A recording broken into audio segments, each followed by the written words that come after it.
लखनऊ से बड़ी खबर आपको बता दें, 2 दिवसीय कौशल उत्सव मेले का आयोजन किया गया है और आज इसका दूसरा दिन है। युवाओं के हुनर को नई पहचान मिलने वाली है। दरअसल युवाओं को रोजगार के नए अवसर देना इस पूरे कार्यक्रम का उद्देश्य है।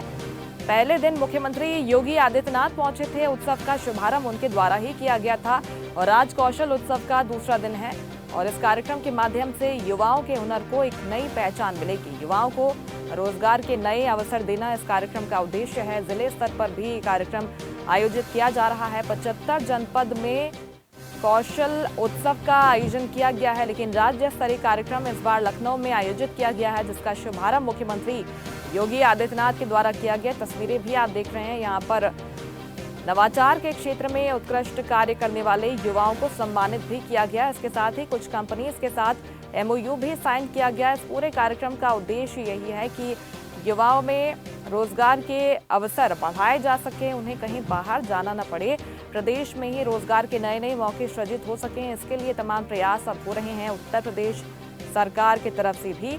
और चूंकि युवा कौशल दिवस कल मनाया गया, पूरे प्रदेश में इसको लेकर भव्य कार्यक्रम आयोजित किए गए, लेकिन इसे आगे बढ़ाते हुए आज इसका दूसरा दिन भी बेहद खास रहने वाला है, क्योंकि युवाओं के हुनर को नई पहचान दिलाने की कोशिश है उत्तर प्रदेश सरकार की। जिस तरह से पहले दिन भी जब मुख्यमंत्री योगी आदित्यनाथ पहुंचे थे तो उन्होंने साफ कहा था कि स्केल से स्किल तक की यात्रा हमको तय करनी है कि कैसे कौशल विकास के क्षेत्र में हम प्रयास कर रहे हैं और प्रयासों को धरातल पर उतारना हमारा लक्ष्य है।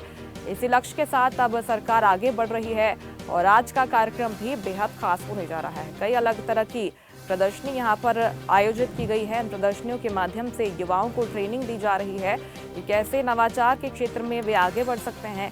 कई बड़ी कंपनीज हैं जो कि काम कर रही हैं, कैसे उन कंपनीज में युवाओं को प्लेस किया जा सके। इसके साथ ही युवा खुद भी अपने लिए रोजगार के नए मौके सृजित कर पाए, न सिर्फ वे नौकरी पाने वाले बल्कि नौकरी देने वाले भी बन सके।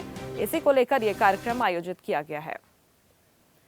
और इस खबर पर ज्यादा जानकारी के साथ लखनऊ से संवाददाता राजन सिंह लाइव हमारे साथ जुड़ गए हैं। राजन, पहले दिन कितना सार्थक रहा है, इस बारे में भी बताइएगा। किस तरह के एमओयूज यहाँ पर साइन किए गए हैं, कौन सी कंपनियां यहाँ पर पहुंची और आज का दिन कितना खास होने वाला है, इस बारे में क्या अपडेट है, बताइएगा।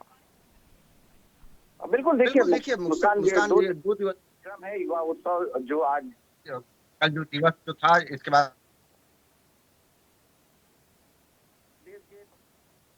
75 जिलों में इसका शुभारंभ की लखनऊ से शुभारंभ किया गया है इंदिरा गांधी प्रतिष्ठान से। तो यहाँ पर स्कूली बच्चे से लेकर अलग अलग युवा जो है जनपद से पहुंचे थे और वहाँ पर उनको जो मेला लगा था, वहाँ पर उन लोगों को जो एआई फीचर से संबंधित जो मेले लगे थे, वहाँ पर बहुत कुछ सीखने के लिए मिला। स्वदेश न्यूज के जो दर्शक हैं उनको भी मैंने वो तस्वीरें दिखाया था कि किस तरह से युवा जो है अलग अलग तकनीकी से एआई के माध्यम से आने वाले समय में क्या कुछ चेंज होने वाला है। इसी उत्साह को सरकार की जो मंशा और जिस तरह से दिखा जा रहा है कि युवाओं को एक नया जो है कहीं ना कहीं उनकी पहचान देना है और साथ में रोजगार देना है। तो ऐसे में आज दूसरा दिन है और इस दूसरे दिन में भी वहां पर युवा जो है इंदिरा गांधी प्रतिष्ठान में पहुंच रहे हैं और पूरे जनपद में ये एक तैयारी देखी जा रही है। और साथ में इस तैयारी में आपको बता दें कि अपडेट सबसे बढ़िया देखा जा रहा है कि एआई के फीचर्स जो है अब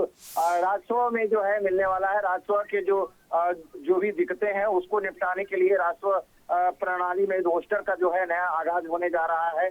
तो ऐसे में जो तहसील में जो भी लेखपाल है उनको एक जिम्मेदारी दी जा रही है और वहां पर उनके लिए एक रूम अलग से बनाया जा रहा है। वहां पर उनको कंप्यूटर और तकनीकी सुविधाएं दी जाएगी, जिससे जो राजस्व से संबंधित जो किसानों की जो समस्या होती थी, उनकी जमीन जो है कहीं पे रहता था और खसरा संख्या कुछ और रहता था, तो उस एआई के माध्यम से अब जमीन का लोकेशन भी दिख जाएगा और खसरा संख्या भी एग्जैक्ट दिख जाएगा। यानी कि किसान के साथ साथ जिस तरह से लेखपाल को दौड़ना पड़ता था कि एक दिन में 2-3 किसान का ही निपटारा हो पाता था, अब यहाँ पर 50 से 60 किसान के जो दिक्कतें हैं वो एक दिन में जो है निपटारा हो जाएगा। लेखपाल जो है, लेखपाल को ऐसी एआई फीचर्स के माध्यम से राजस्व से जो दिक्कतें हैं, समस्याएं हैं, वो जो है कहीं ना कहीं अब दूर होते हुए दिखाई देगा। तो जो नई तकनीकी से जो लोगों को जोड़ा जा रहा है, नए पीढ़ियों को, युवाओं को जोड़ा जा रहा है, इससे युवा भी उत्साहित है और कहीं ना कहीं उनके मन में जो है एआई फीचर्स सीखने के लिए जो है वो भी ललायत है कि किस तरह से इसको जल्दी से सीखा जाए, और इसके लिए पूरी मास्टर प्लानिंग जो है सरकार लेके आई है। हर जो संस्था है वहां पर सिखाने का पूरा बंदोबस्त किया गया है। तो ऐसे में युवाओं को एक नई पहचान और रोजगार जिस तरह से मिल रहा है, युवा जो है योगी सरकार की जो एक व्यवस्था है उसको लेकर सराह भी रहे हैं। और उत्तर प्रदेश में इस व्यवस्था की बहुत पहले से इंतजार था कि कब ऐसे सरकार कुछ व्यवस्था ले आए जो युवाओं को नया पहचान और उनको नया रोजगार जो है मिल पाए। जी बिल्कुल, निश्चित तौर पर न सिर्फ इस 2 दिनी कार्यक्रम के लिए सरकार की प्लानिंग है, बल्कि भविष्य की कार्य योजना भी सरकार लेकर आई है ताकि युवाओं को निरंतर रोजगार के मौके प्रदेश में ही मिलते रहे। बहुत शुक्रिया आपका तमाम जानकारी पहुंचाने के लिए राजन। लेटेस्ट खबरों के लिए लाइक, फॉलो और यूट्यूब पर सब्सक्राइब करें, बेल आइकन दबाएं, साथ ही विजिट करें swedeshlive.com पर।